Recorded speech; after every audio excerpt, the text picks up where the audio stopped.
Okay, this is a reaction video from Ben Shapiro, and Ben Shapiro is a conservative commentator here in the United States, and uh, this is probably about one of the more divisive fan bases. It says Star Wars goes woke again, and I think this is more about Disney. But the Star Wars fan base is probably one of the more divisive fan bases that's out there that I know of. I mean, you have Star Wars versus Star Trek, and I like both. I don't think there should be a um, rivalry between either one of those because I think they're both entertaining. And I also wasn't a big fan of episode 7, 8, and 9. And I'm old enough to remember when the first episode, episode 4, A New Hope, came out, and basically changed films or movies as they were perceived at that point in time. I remember seeing the very first one in the theater. I remember because I was about 6 or 7 at the time, and I was trying to figure out how did George Lucas get those ships out in space to be able to film like that because I just didn't understand. But yeah, but back to this Ben Shapiro. Star Wars goes woke again. Let's hear what he has to say. Hollywood is now, they've come up with a new way of defending against making crap content. Their new way of defending against making crap content And that's like again a matter of opinion, but okay. is to slander everybody who doesn't like their content as racist. So Star Wars has now preemptively done this. So you remember they did this with The Last Jedi. So there is a character in The Last Jedi called Rose. Rose is a terrible character. Like a really, really bad character That's a matter of opinion. I didn't hate Rose. that no one cared about and is boring and terrible. And people noted this. So immediately, you started to see think pieces about the toxic fandom of The Last Jedi, the toxic fandom of Star Wars. It wasn't that they had created a crappy character, a major media conglomerate using. And you see that a lot of times. I remember when they did a Charlie's Angels reboot, and nobody went to see it. And I forget who the director was. It was a female director, and she said she went out and blamed the audience for not going out and supporting the film.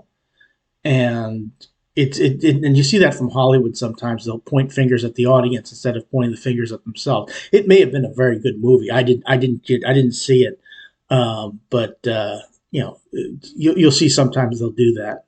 The most famous IP in history had made a crappy character and inserted that crappy character into a crappy movie, The Last Jedi. Now, the problem was people didn't like that character. And the reason they didn't like the character is because she was Asian, clearly. Now, what was weird is that nobody, except for apparently the Chinese audience, actually cared that Finn, who's a black character, was in The Force Awakens.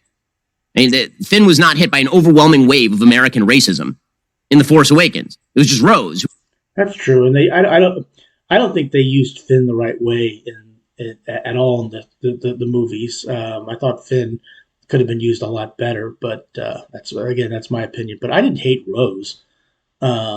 But again, she could have been used a lot better too. Those movies 7, 8, and 9, episode 7, 8, and 9. I don't think were done correctly. I thought they were very, very poor. I like Daisy Ridley as an actress. I've seen her in other things, but I don't think the character of Rey was very, very interesting. The best character I thought in those 3 movies was Kylo Ren, Ben Solo. I thought he was the best character and probably the most interesting character.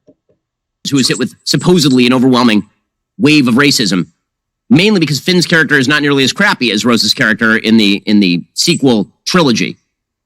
So, by the way, when I talk about Chinese racism, what I mean is that Disney, in making The Force Awakens, actually removed they removed Finn from the Chinese posters because there's so much anti-black racism in China. Okay.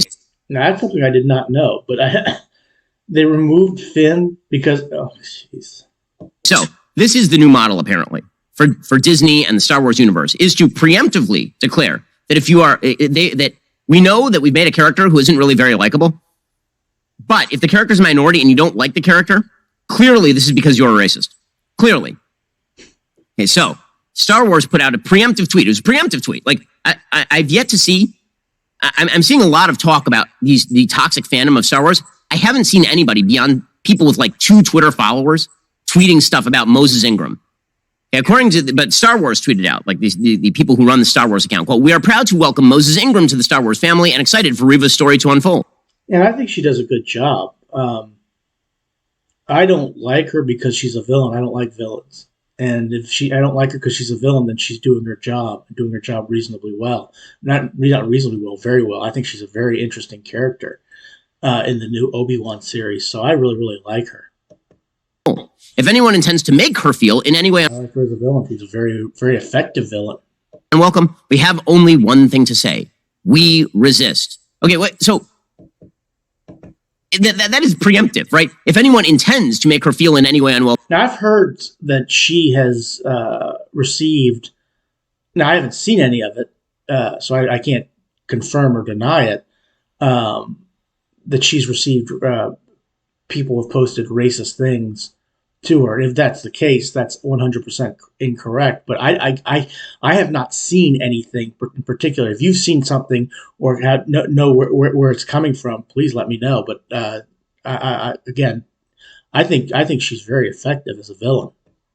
Welcome. We're not even saying you're being racist to her. We're saying if you might think about being racist to her by not liking her character, we resist because you're bad. You're really, really. Now, here's the thing. Moses Ingram is actually a pretty good actress. She played Lady Macduff in the Joel Cohen production of Macbeth, and she's very good in it. Like she actually is really good. Really good. I haven't seen her performance in Obi-Wan because I haven't watched a single minute of Obi-Wan because, frankly, I find the entire series kind of insulting. I don't care what happened to Obi-Wan between. Well, then he's missing something there. But yeah, so far I've enjoyed the series. I've seen the first 3 episodes, and because like a lot of people have seen Star Wars as many times as I've seen it. I didn't, if you haven't seen the third one, there's a confrontation between Obi-Wan and Darth Vader, and if you remember in Episode 4, I believe the word Vader said was, "The circuit is now complete. When I last left you, I was but the learner, but now I am the master." That kind of contradicts what you saw in Episode 3, but unless there's another confrontation coming. But still, I've enjoyed the series. He should watch the series. I understand why he's not, but he should watch it. Episodes between episodes Obi-Wan. 3 and 4. I don't care at all. Like it doesn't matter to me. That's not an important part of the story. It's just you trying to suck the life out of an old character who has actual name recognition and then drive value for Disney Plus, which then uses that money in order to indoctrinate kids in the not so secret. Yeah, I've listened to Ben Shapiro. He doesn't care for Disney and what they're trying to do, and indoctrinate kids in woke culture. And again, I'd be honest with you, I haven't really seen a whole lot of where they're doing that. I've seen some of it, or some of what he's talking about. I know there was a conference call where they were talking about what they're going to do and what they're going to be saying and things like that. I get that. But from the episodes that I've seen from Disney so far, I think they've been, I think they've been pretty good. But okay, but everybody's entitled to their opinion. Gay agenda, according to their own employees. So I'm like not interested, right? This is why Daily Wire is dumping $100 million into creating kids content. With that said, that is a preemptive attack on the audience. And then Star Wars said there are more than 20 million sentient species in the Star Wars galaxy. Don't choose to be a racist. Who are these people? Who are they talking to? Can they name some names? But seriously, if there's actual racism out there against this person, and it's not just an egg. Yeah, again, I did hear that she received something, but I haven't seen anything about that. I haven't seen any proof of this. Now, I don't know if she's the one who says it. Again, I haven't done a deep dive on it. I haven't gone and looked to see, and if there is something, please let me know. And because, like I said, I'm completely against it, like everybody else would be. Twitter emoji, like an egg Twitter profile pic with 2 followers. Who are these massive racists who are saying that Moses Ingram can't be part of the Star Wars universe? Who are these people? But again, they have to preemptively do this because they've done a crappy job with so much of the Star Wars content that I guess this is the new way to avoid. I think the guy who plays Captain Pike on the new Star Trek series, Strange New Worlds, his name escapes me, actually put out a tweet said, "We got your back." But again, I haven't seen anything where somebody has come out and actually racially abused her. Now, again, like I said, if she has been racially abused, then that's completely that's it's horrible and should not be allowed. And people should speak out against that. And just like I do, I speak out against that because, like I said, I think she's doing a great job on the show. The consequences of making bad content, and also to generate critical response. And now the critics will fall into your corner, even if what you're making is not particularly good. As Jim Treacher wrote recently, and he's correct, they're using the Jedi mind trick to make you think there's some huge wave of racism against Star Wars. Ewan McGregor then cut a video from his car, a personal message from Ewan McGregor. They went all out on this line. And again, I'm not where is the giant wave of racism against this person? You would think that if you're going to generate this amount of blowback against the racist Star Wars base, you'd actually have to show evidence of the racist Star Wars base en masse rejecting the character, not because she's a crap character, but because she's black. I find that whole line of argument really hard to believe, considering that maybe the most popular character in the first trilogy, Lando Calrissian. The coolest character was Han Solo and Lando Calrissian. And then Luke Skywalker became cool in Return of the Jedi. That's how I always saw it. But I wonder if he's saying Lando Calrissian here. Like the original trilogy is Lando Calrissian, who's the coolest dude. Yeah, he was. Even when in Empire, when he turned against them, and then I thought, God, this guy's awesome. I remember Lando Calrissian was a cool character in the original trilogy. He was also cool in the last movie that was done, Episode 9. Lando Calrissian, Billy D. Williams is always cool. Okay, Empire Strikes Back came out in 1980. That is 42 years ago. It was 4 years before I was born when Lando Calrissian came out as a character in the Star Wars universe. So I'm just wondering, why are we now talking about racism in the Star? Lando Calrissian was the cool.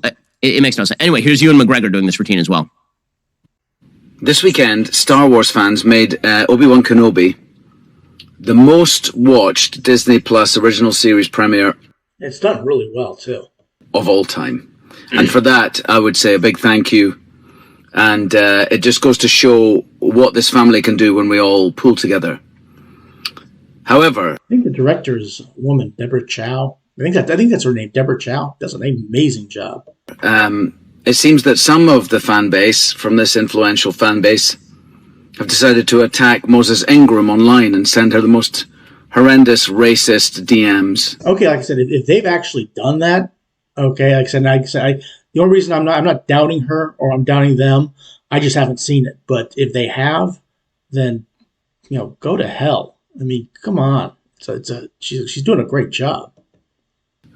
And I heard some of them this morning, and it just broke my heart. Moses is a brilliant actor. She's a brilliant woman. And she's absolutely amazing in this series. She brings so much to the series. She brings so much to the franchise. Yeah, she's a very welcome addition. I've enjoyed her character in the sense that she's a villain and I hate her, and that's her job. And it just sickened me to my stomach to hear that this had been happening. I just want to say, as the leading actor in the series, as the executive producer on the series, that we stand with Moses. We love Moses. And if you're sending her bullying messages, you're no Star Wars fan in my mind. There's no place for racism in this world. Yeah, a question. Yeah, and he's 100% correct. I mean, whether you, I know why Ben Shapiro is playing him here, but like I said, I haven't seen it. But yeah, I couldn't agree more. Like I said, I don't like the character because she's a villain. I don't like villains, and what she's going to do to Princess Leia at the end of the third episode. And that's, like I said, that's her job. That is her job to make me the audience not like her character, and she's doing a good job of it. So I think she's doing a great job. Where's the massive wave of public racism against Moses Ingram? You mean some trolls were trolling people and being jackasses? I can't believe it.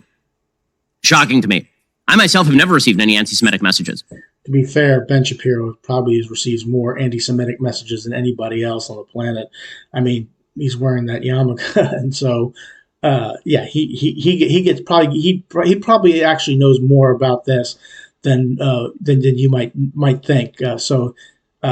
He gets abused for being a Jew, probably more than anybody else. In fact, I think there was actually more hatred towards him than any other person. I remember what it was, but he knows what it's like to get hate speech. Except for literally all of them in 2015, 2016. Like all of them on the internet.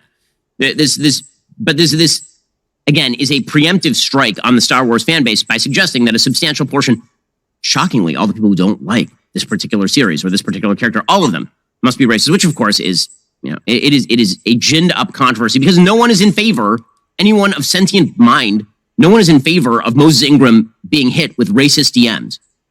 I will also note here that this is the same Star Wars universe that summarily canned Gina Carano for the great sin of saying that people shouldn't be mean to each other. Yeah, what happened to Gina Carano, I did not agree with at all.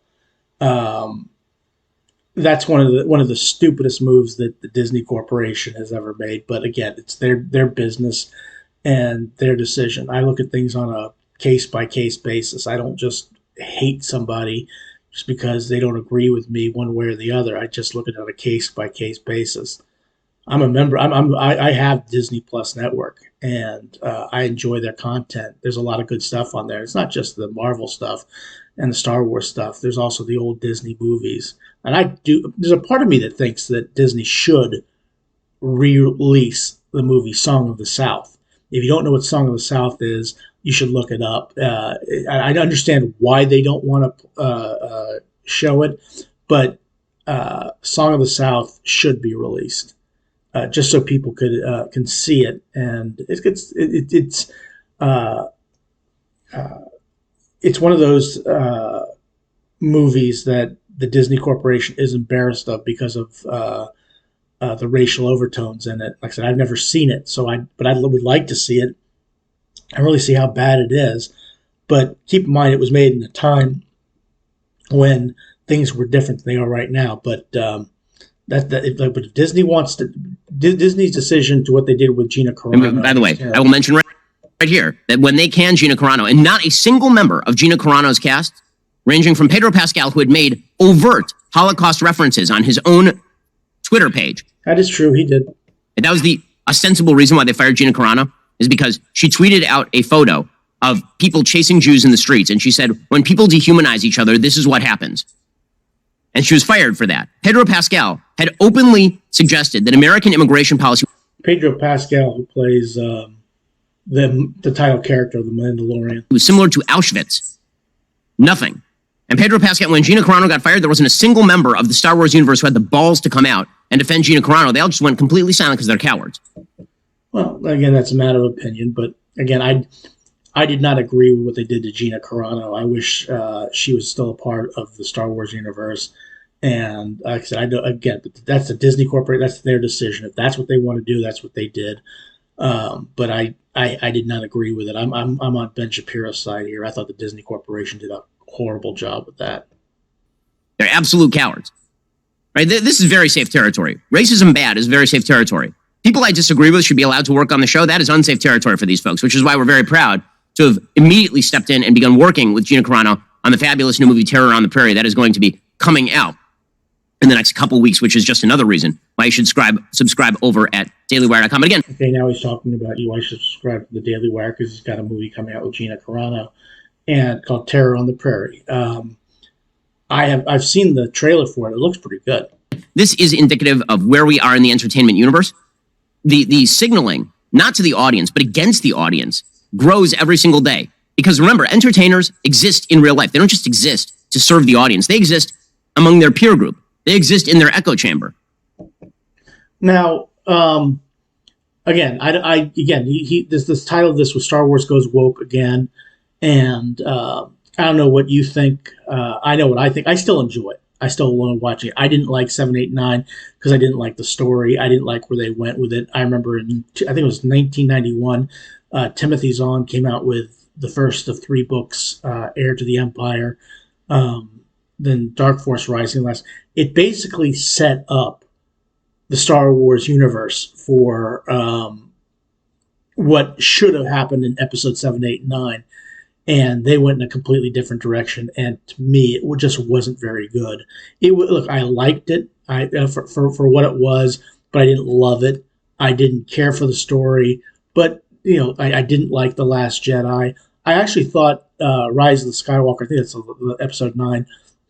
I actually liked that a little bit more than I thought I would. I didn't like episode 7 very much, but for what it was entertaining, and that's what Hollywood should be focused on, is entertaining people more than anything else. One of the biggest mistakes that people generally make as a rule, and I do this often, I have friends who do this often, is we tend to think that people look at things the same way that we do. We think that everybody looks at things the same way. They don't. And what's going on here, again, I haven't seen any evidence of it, but if that's what's happening, then it should stop and people should speak out against it. And but that's what those are my thoughts. Okay, Star Wars goes woke again. This is from Ben Shapiro, and please click like, share, and subscribe. And thanks for watching.